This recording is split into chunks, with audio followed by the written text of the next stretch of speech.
শুধুমাত্র চালের গুঁড়া, ময়দা আর চিনি দিয়ে তেলের পিঠা তৈরি করব, তাও কাঁঠাল পাতায়। এই রেসিপিটা অনেক সোজা এবং অনেক মজা হয়। তোমরা দেখো কাঁঠাল পাতায় আমি কিভাবে পিঠাটি তৈরি করতেছি। কাঁঠাল পাতায় তেল মেখে একটা একটা পিঠা বানাচ্ছি কাঁঠাল পাতাতে।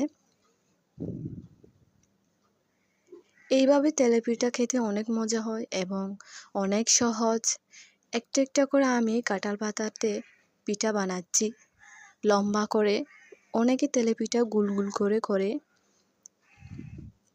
এটা একটা ভিন্ন রকমের রেসিপি। তারপর আমি তেলে ভাজতেছি আর এটা অনেক ফুলে, দেখতে ফুললে অনেক দেখতে সুন্দর লাগে এবং খেতে অনেক মজা হয়। একটা একটা করে আমি পিঠা ভেজে নিচ্ছি। সবগুলো পিঠা কিন্তু ফুলছে। আমি শুধু এখানে ময়দা আর চালের গুঁড়া চিনি দিয়েছি, এতেই ফুলেছে পিঠা। কোনো রকম আর কিছু অ্যাড করতে হয় না।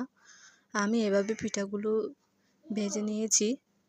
তেলে পিঠা কেমন হয়েছে কমেন্ট করে জানাবে। যদি ভালো লাগে একটা লাইক করবে আর আমার চ্যানেলটা সাবস্ক্রাইব করবে। যদি এরকম রেসিপি তোমাদের আরও চাই বা দেখতে চাও তাহলে অবশ্যই সাবস্ক্রাইব করবে চ্যানেলটা। অসাধারণ মজা হয় এই পিঠাটা। দেখো সবগুলো কিন্তু ফুলেছে, নরমও হয়েছে।